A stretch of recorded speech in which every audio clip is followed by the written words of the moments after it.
morning. My name is Tamara. I'm from Ohio. I'm 50 years old. 7.5 years ago, I was diagnosed with breast cancer. During my chemo treatment, I noticed that my teeth were changing. I always thought I had a great smile, but my front tooth started to yellow during that chemo treatment. I was looking for ideas on how to get my teeth looking better, and I came across Pop On Veneers.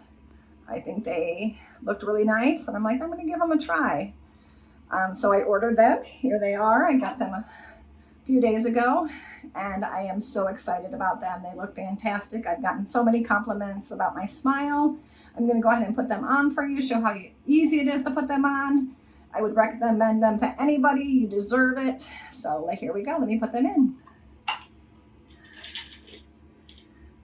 I'm going to put in my bottom first. I did order a full set.